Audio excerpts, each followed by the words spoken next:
Trekking alone has always been my escape. A way to clear my head, to leave behind the noise and chaos of daily life. Blackwood Ridge was a challenge I'd been looking forward to for weeks. A remote trail known for its steep climbs, breathtaking views, and solitude. I craved the quiet, the kind you can only find in the wilderness. I started early, just as the first light of dawn spilled over the ridge. The forest was alive with the sounds of nature. Birds chirping, the crunch of leaves underfoot, the occasional rustle of squirrels in the brush. For the first few hours, it was everything I'd hoped for. Around midday, I stopped at a clearing to catch my breath. The view was stunning, rolling hills blanketed in green, stretching as far as the eye could see.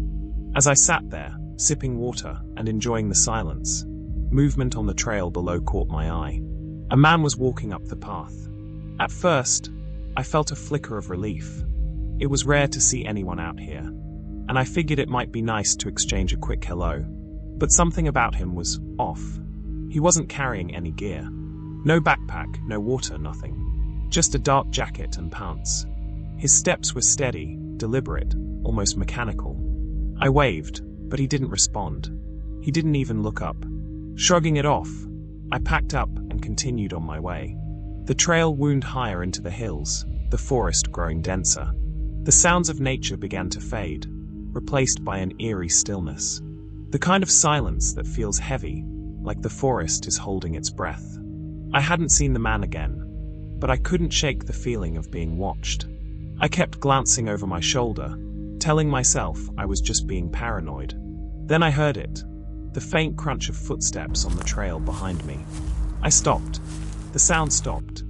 I turned, scanning the empty trail. No one, just trees and shadows. My pulse quickened, but I forced myself to keep walking, my ears straining for any sound. A few minutes later, I saw him again. He was farther up the trail, standing perfectly still in the shadows of the trees. His face was obscured by the brim of his cap, but I could feel his eyes on me. I froze. My mind raced. How had he gotten ahead of me? I hadn't seen any side trails he could have taken. "Hey!" I called, my voice more forceful than I intended. He didn't respond. He didn't move. I forced myself to turn and keep walking, every instinct screaming at me to run. But I knew better. Running would make it worse. The trail became steeper, the air cooler. I focused on my breathing, on putting one foot in front of the other. But the sound of footsteps returned, closer this time. When I glanced back, he was there again, closer than before. He wasn't standing still anymore.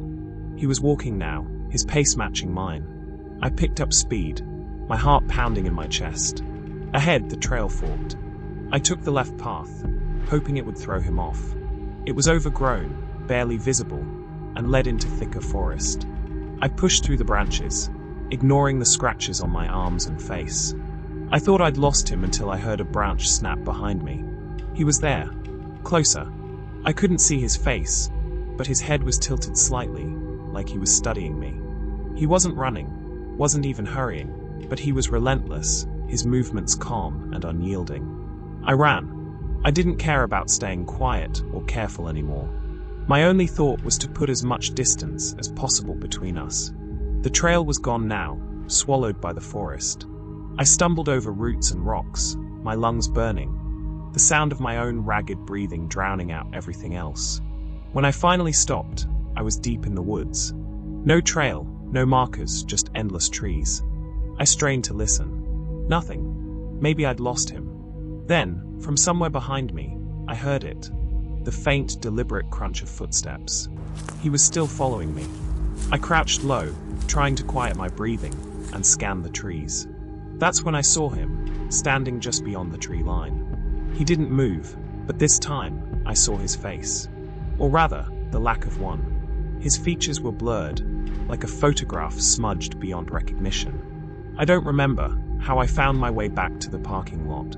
It was dark by the time I stumbled out of the forest, my body trembling, my mind racing. My car was the only one there. I locked the doors the second I got inside, and sped away without looking back. I don't trek alone anymore. Trekking trips with friends were my favorite way to escape the monotony of life. There's something about being out in the wilderness together, laughing, sweating, and pushing each other through challenges, that creates memories you carry for years. But one memory stands out for all the wrong reasons. It was late October when my friends, Alex, Sam, Mia, and I, decided to tackle Cedar Hollow Loop, a trail none of us had been on before. Alex had read about it online, and though the reviews mentioned its remoteness and difficulty, we were all experienced hikers. "It'll be an adventure," Alex had said. We set out early, the forest alive with autumn colors. Leaves crunched underfoot, and the air was crisp and cool. Spirits were high as we joked and took turns navigating the trail. About 2 hours in, things started to feel off. The trail markers became harder to spot, some missing entirely. Sam, who was leading, stopped abruptly and pointed at the ground. "Check this out." In the dirt was a single hiking boot, scuffed and caked with mud. "Someone's having a bad day," Mia joked, but her laugh sounded forced. We kept going, but the trail seemed to grow more confusing. Paths split and rejoined in ways that didn't match the map. The forest grew denser, the trees closer together. The sunlight filtering through the canopy dimmed, casting long, strange shadows. Then we found the campsite. It was just off the trail, a collapsed tent, a fire ring filled with cold ashes, and a few scattered belongings. A backpack lay open, its contents strewn about. An empty water bottle, a flashlight with dead batteries, and a crumpled trail map. "Looks like they left in a hurry," Alex said, kneeling to examine the map. Mia frowned. "Or something made them leave." On the map, someone had drawn a large red X over a part of the trail. "Probably marking a good view or something," Alex said, trying to sound casual, but his voice wavered. We decided to keep moving, though none of us admitted how unsettled we felt. As we climbed higher into the hills, the forest seemed to close in around us. The sounds of nature, the chirping birds, the rustling leaves, faded until all we could hear was the crunch of our boots and the occasional crack of a branch. That's when Mia stopped. "Did you hear that?" she whispered. We all froze, straining to listen. At first, there was nothing. Then, faintly, the sound of footsteps. Slow, deliberate, echoing from somewhere behind us. "Probably another hiker," Alex said, though he didn't sound convinced. We kept moving, picking up the pace. But the footsteps followed. Every time we stopped, they stopped. Every time we sped up, they did too. By late afternoon, we were lost. The trail markers had disappeared entirely, and the map was useless. We were surrounded by dense forest, the trees pressing in like walls. "Let's just backtrack," Sam suggested, but when we turned around, the path we'd come from was gone. The forest had swallowed it. And then we heard it again.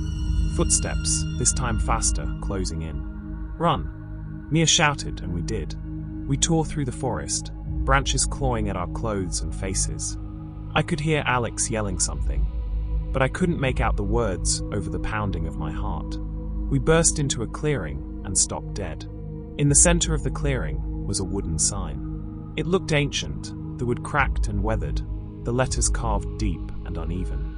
"Turn back." Sam pointed out something even worse.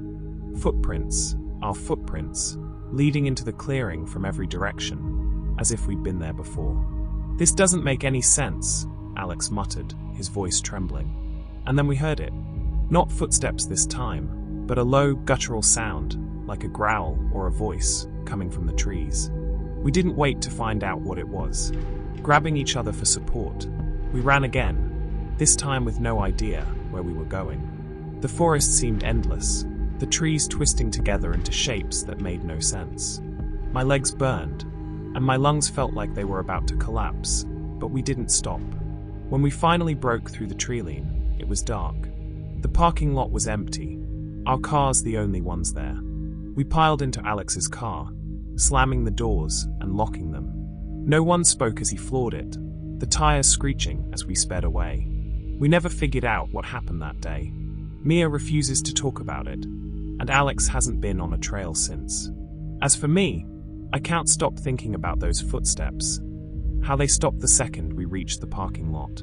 Like whatever was following us knew we weren't coming back. I still think about it every night. The mistake, the regret, the silence. It started as a simple plan. My friend Nick and I had decided to hike the Ridge Trail, a little-known route cutting through Pine Hollow Forest. It was supposed to be a challenge, a test of endurance for two self-proclaimed adventurers. We packed light: snacks, water, a map, and a compass. It would be a one-day trek, or so we thought. We began early, the morning dew clinging to our boots as we ascended the narrow trail. The climb was steep, but the air was fresh, the views promising. Pine trees stretched endlessly in all directions, their needles carpeting the forest floor. By midday, we'd reached a plateau with a breathtaking view of the valley below. Nick took a long sip from his water bottle, grinning. "This is what it's all about," he said, his voice echoing slightly in the still air. I nodded, but something about the silence unsettled me. No birds, no insects, just the sound of our own movements. I dismissed it as paranoia. We continued the hike, but the trail began to fade as the trees grew denser. "It should veer left here," Nick said, studying the map, but there was no clear path in that direction. We argued briefly before agreeing to forge ahead, hoping the trail would reappear. By late afternoon, it was clear we were lost. Nick was confident he could navigate us back, but the compass seemed unreliable, spinning erratically. We retraced our steps, or at least tried to, but every direction felt wrong. The forest seemed to shift around us, each tree indistinguishable from the next. "We should stay put," I suggested. "Wait until morning and try again." Nick shook his head. "No way. We're not that far off. We'll find the trail." We pressed on, the sun sinking lower. Shadows stretched long across the forest floor, and the air grew colder. When we finally stopped, it was nearly dark. Nick set up a small fire while I rummaged through my pack, realizing with a sinking feeling how little food and water we had left. "We'll figure it out tomorrow," Nick said, his voice steady. But his eyes betrayed him. He was scared too. The night was restless. The forest was alive with unfamiliar sounds. Branches creaking, leaves rustling, and something distant, almost like footsteps. Every time I closed my eyes, I'd snap them open again, convinced we weren't alone. By dawn, we were moving again. The fire had burned out, and the forest seemed darker than it should have been for morning. We decided to head downhill, hoping to find a stream or a clearing. But after hours of walking, there was nothing, just more trees, more roots, more shadows. Around midday, Nick froze. "Did you hear that?" "Hear what?" I asked, stopping beside him. "Voices," he said quietly, turning his head toward the trees. I strained to listen, but all I heard was the wind rustling through the pines. "You're imagining things," I said, trying to stay calm. Nick didn't respond. He just started walking faster, his eyes darting nervously. By evening, our frustration boiled over. We argued, voices rising in the stillness. "You wanted to keep going," I shouted, "and you wanted to sit and wait for nothing." Nick snapped back. We parted ways for a few minutes to cool off, agreeing to meet back at a marked tree. When I returned, Nick was gone. At first, I thought he was messing with me, trying to scare me as payback for our fight. But as the minutes dragged on, panic set in. "Nick!" I yelled, over and over. My voice echoed through the forest, but there was no response. I searched for hours, calling his name, scouring every direction. Nothing. No footprints, no broken branches, no sign he'd ever been there.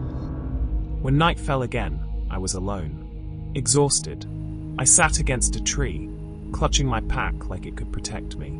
Every sound made me jump, my heart pounding so loud it drowned out my thoughts. I didn't sleep that night, nor the next. I wandered aimlessly, shouting Nick's name until my voice was hoarse, until my legs gave out. On the third morning, I stumbled onto a dirt road. A park ranger found me, dehydrated and delirious. I told them everything, but the search for Nick yielded nothing. No trail, no campsite, no gear. It was as if he'd vanished into thin air. Months have passed, but I can't move on. Every night, I replay that moment in my head. The last time I saw him, the last chance I had to stop him from walking away. I still hear him sometimes, faintly in my dreams, calling for me to come back. And the worst part, I'll never know if I should.